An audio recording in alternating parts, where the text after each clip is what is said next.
So, I am Meros M. Caliboso, BSIT 3A.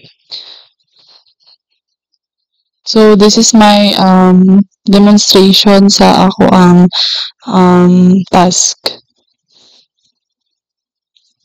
So, mao ni ako ang gipili na one of my core module or interface sa previous project, which is the payment form. Kay our last system is all about utility billing management system. So, pag-ira nato ni nga program,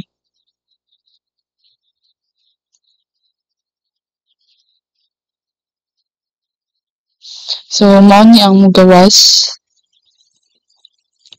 nga user interface, which is payments.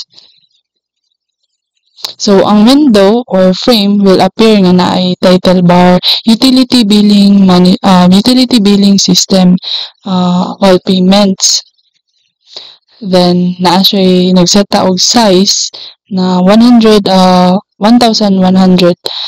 700 pixels. Then, iyang background color is white. Then, naka-border layout. Then, at the very top, naay blue rectangle or the panel. Then, sa iyang sulod, naka-align siya into left. Then, white iyang label, text, naka-bold pud siya. Arial iyang font, mao ni ang ginatawag nga header or navigation bar. So, kani siya nga portion, utility billing system.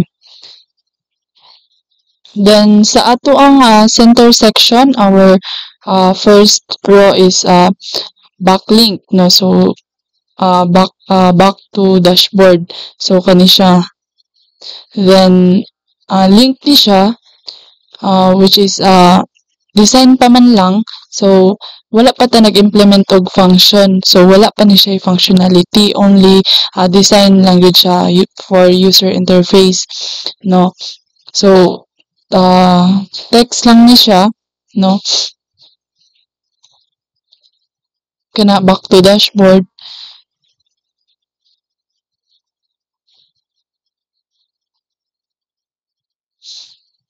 Then, label,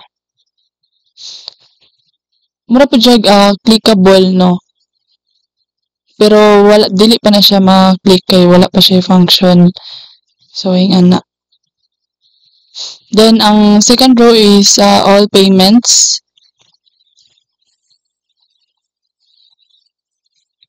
So, ano lang ni siya, label lang ni siya, text. Then, kani is ang button, which is update and delete, no? So, wala pa siya yung nga function. Then, sa search is nag-use ta diri og text field, no, sa component sa AWT. So, maka-type ang user dira no. So, dili lang siya ma-search kay only interface lang siya. Then, sa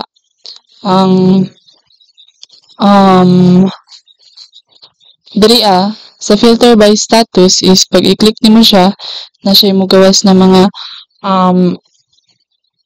ngani. So, all approve, pending, rejected. So, we use choice ani nga portion, no? We use choice component sa AWT para mabuhat nato ni siya.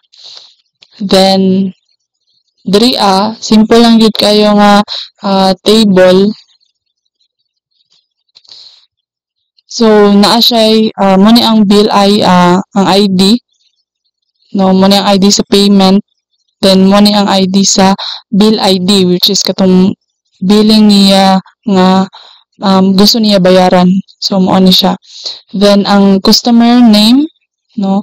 Then, service type, kanang mga water, electricity, internet, or unsa pa dira. Then, ang amount, so, butang po ang amount. Then, payment method. So, or cash, either cash, or cash, credit card, unsa pa dira ang pamaagi sa iyang pagbayad, or unsa ni GCash, ingana. Then, date, kung kano sa siya nagbayad, then status, approve or reject. So mag-base pud ang status diri as iyang action, no. Then pag ma-approve na siya, so makabutang diri approve, pag reject, so reject. Then if wala pa siya nakuan sa admin, like wala pa'y action ang admin, so pending pa na siya. Then sa invoice is ma-record dira tanan, no, like ma-record dira akong ang gibayaran, unsa yung gibayaran, ang service type nga or service type like water, electricity, ingana. Then ang amount pod ma-adto pod dira sa invoice, no. So payment method, kung unsa yung pamaagi sa pagbayad, no. So ang date, no. So ingana. Then sa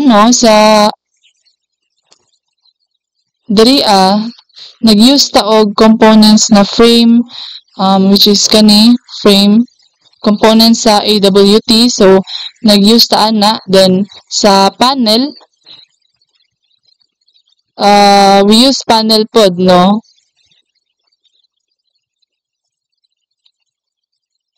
Then tapaman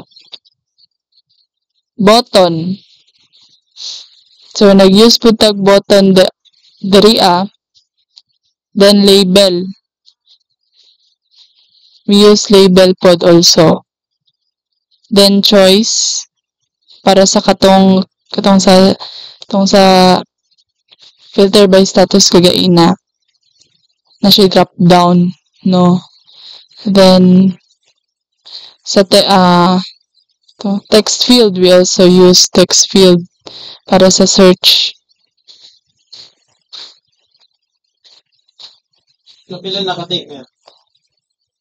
Para sa search, so nag-use ta og text field diri which is kani.